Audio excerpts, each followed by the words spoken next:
ఇప్పుడే country delight యాప్ని download చేసుకోండి. Download the country delight app now.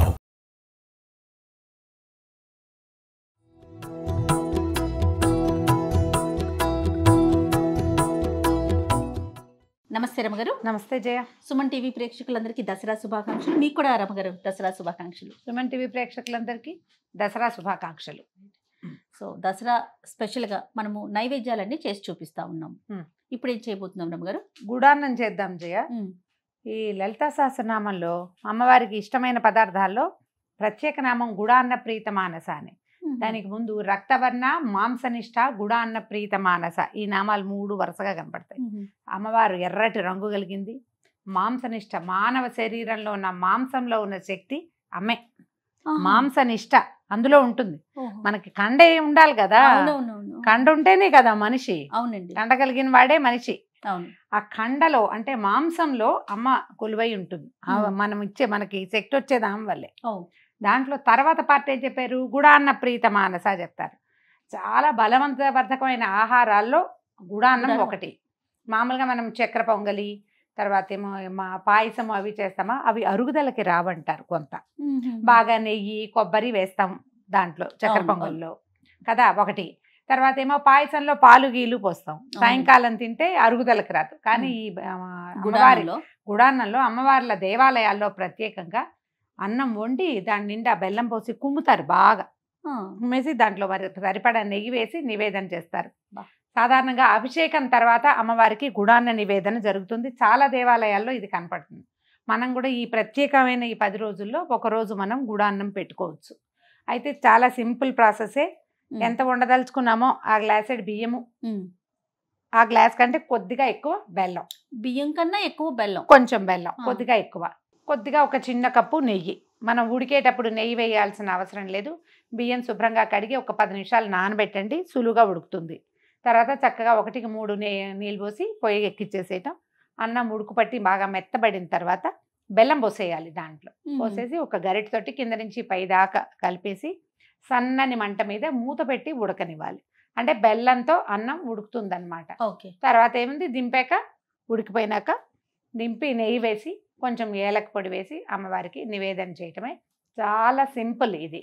కానీ దీని నివేదన, వినిమయము 2 అత్యవసరమైనవి. దసరా 10 రోజుల్లో ఒక రోజు తప్పకుండా ఇది చేసుకోవాలి. ఓకే అండి. బియ్యం ఆల్రెడీ 1 కప్పు బియ్యం కడిగి మంచినీళ్ళల్లో వేసి పెట్టాను. బియ్యం పెట్టుకుందాం స్టవ్ మీద. అన్నం ఉడుకు పట్టనిద్దాము. 1కి 3 నీళ్ళు పోసాను. ఉడికిన తర్వాత బెల్లం ఉడుకు పట్టినాక కొంచెం బాగానే ఉడుకు పట్టాలంటే ఉడికిపోతుంది. అన్నం ఉడికి మనం నీళ్ళు ఎక్కువ పోసాం. మామూలుగా 1కి 2.5 అలా పోస్తే సరిపోతుంది. 3 పోసాం కదా. అన్నం కొంచెం మృదువుగా ఉడకకపోతే బెల్లం తగలంగానే ఇక ఉడకటం మానేస్తుంది, బొణిగలుగా ఉండిపోతుంది. అలా కాదు, మృదువుగా అవ్వాలి మనకి. అందుకని ఉడకనివ్వాలి. ఓకే అండి. సరే, ముందు మూత పెట్టండి. పొంగొచ్చాక మూత తీస్తే సరిపోతుంది. లేదా ఇలా ఓపెన్ గా ఉడకబెట్టినా సరిపోతుంది. కొంచెం విశాలమైన గిన్నె పెట్టుకోమన్నారా? మీకు ఇంకా ఈజీ మెథడ్ ఇంకొకటి చెప్తా. చిన్న కుక్కర్ ఉంటే కుక్కర్లో పోసేసి 1కి 2.5 అట్లా పోసేయండి. కుక్కర్ 3 విజిల్స్ రానిచ్చి మూత తీసాక బెల్లం వేసి కుమ్మేసి ఉడకనివ్వచ్చు. అది కూడా చేయొచ్చు. ఓకే. మనకేంటంటే చివరికి వచ్చాక మూత పెడితే ఏమంటే చక్కగా గుమ్మగా బాగా అవుతుంది అనమాట. లేకపోతే డ్రైగా అలా ఉంటుంది. పై భాగం అంతా కొద్దిపాటి తడి ఉంది. ఈ మాత్రం తడి ఉన్నా పర్వాలేదు. అన్నం ఉడికితే కనుక మనం బెల్లం వేసుకోవచ్చు. అప్పుడు మరీ టంగురాముడిలాగా అవ్వకుండా కొంచెం. ఇప్పుడు ఏం చేద్దామంటే బెల్లము ఒక గ్లాసుకి, అంటే మనం ఎంత పెట్టుకున్నామో దాని మీద ఇంకొక పావు, ఆరక్కర్లేదు, పావు పోస్తే సరిపోతుంది. బెల్లం కొంచెం తీపి తక్కువగా ఉంది, అంత తీయగా లేదు అనిపిస్తే మీరు ఒకవేళ వినిమయానికి కొంచెం తీయగా ఉండాలి, మేము ఇంకా తీపిగా వాడతాము అంటే వేసుకోండి ఇంకో కొంచెము, లేకపోతే అక్కర్లేదు. బెల్లం కొంచెం మట్టి మశానం లేకుండా కాస్త బాగున్నది చూడండి. ఓవేళ మీకు దీని మీద అనుమానం ఉంటే ఒక్కొక్కసారి బెల్లం తాలూకు శీలం మీద మనకి చాలా డౌట్లు వస్తాయి. దాంట్లో రాళ్ళు రప్పలు గడ్డి ఉన్నాయంటే చక్కగా ఒక గిన్నెలో నీళ్ళు పెట్టడం, పక్కన పెట్టడం, కరగబెట్టి పోసుకోవటం. అప్పుడు ఇంకా తొందరగా కూడా అవుతుంది. చూడు, ఇప్పుడు ఏం చేద్దామంటే అడుగు నుంచి ఓసారి కదిపి ఈ బెల్లం అడుగుకి వెళ్ళిపోయి అడుగు నుంచి కరుగుతూ వస్తుంది అన్నమాట. చిన్న పాత్ర అయితే ఇందులో సగం ఉండేవాళ్ళం చక్కగా. మీకు బెల్లం కరుగుతూ కనపడుతుంది వేడికి. అడుగు మాడిపోతుంది అలాంటి భయాలు ఏం పడక్కర్లేదు. ఒకసారి పైకి కిందకి కదపటం, 1 నిమిషం పాటు మూత పెట్టండి.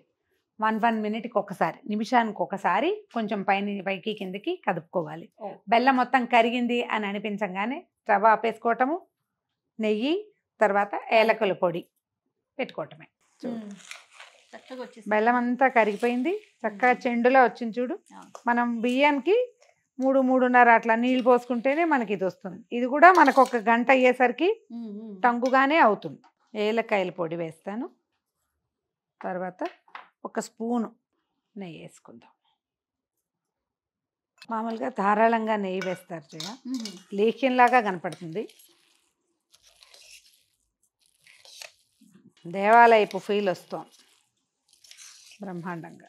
క్లాక్ టవర్ దగ్గర సిద్ధి వినాయక దేవాలయం ఉందా, అక్కడ లోపల అమ్మవారి శివపరివారం అంతా ఉంది. శివపార్వతులు, వినాయకుడు, షణ్ముఖుడు, 4 గుడులు ఉండి వాటి 4 దేవాలయాలతో పాటు ఆంజనేయ స్వామి దేవాలయము, తర్వాత ఏమో మన నవగ్రహాలు, అవతల వైపు ఒక పెద్ద రావి చెట్టు కూడా ఉన్నాయి. ఈ అష్టమి నవముల్లో అమ్మవారికి అష్టమి నాడు అభిషేకం చేస్తారు. ఆ రోజు పొద్దున్నే ఇది నివేదన చేస్తారు. అక్కడ తెలుసుకున్నాను నేను ఎన్నేళ్ల క్రితమో. గుడానం ఇది పాయసం కాదే ఏమిటండి అని అడిగితే గుడానం, దాని మీద చదివాను ఒక 15-16 సంవత్సరాల క్రితం. ఒకనాటి అభిషేకం అప్పుడు తెలుసుకున్నాం అనమాట. అయిపోయింది. వేరే బౌల్లోకి షిఫ్ట్ చేసుకోవటం, బౌల్లోకి షిఫ్ట్ చేసుకోవటము. ఏ పాత్రతో వండారో ఆ పాత్రే పెట్టే పద్ధతి ఉంటే కనుక చిన్న పాత్రలో చేసుకుంటే పైన నెయ్యి వేసి నివేదన చేసుకోవాలి, లేదా ఇంకొక పాత్రలోకి మార్చి కాస్త నెయ్యి వేయటం, నివేదన చేయటం. అది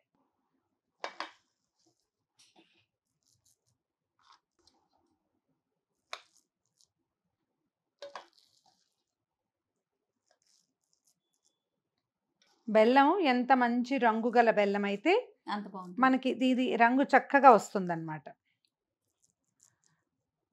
ఇటీవల ఒకరి ఇంట్లో పూజ అప్పుడు వెళ్తే పైన తేనె వేసి నెయ్యి వేసి అమ్మవారికి నివేదన చేస్తారట వాళ్ళ విధానం. గుడానంలో పైన తేనె కూడా వేస్తాము అని చెప్పారు. జీడిపప్పులు అవి సాధారణంగా వేయరు. మనం స్నేహితులు ఎవరైనా వస్తారు, ఇంకా ప్రసాదం రుచికరంగా కుదరాలంటే కాసిన జీడిపప్పులు అవి వేయించి వేసుకోవచ్చు, లేకపోతే ఇంత ప్లెయిన్ గుడాన్నాన్ని మనం నివేదన చేసుకోవచ్చు. ఘుమఘుమలాడే గుడాన్నం. ఓకే, అమ్మవారికి చక్కగా నైవేద్యం పెట్టుకొని ఒక దండం పెట్టుకుంటే అయిపోతుంది. మరొకసారి సుమన్ టీవీ ప్రేక్షకులందరికీ దసరా శుభాకాంక్షలు.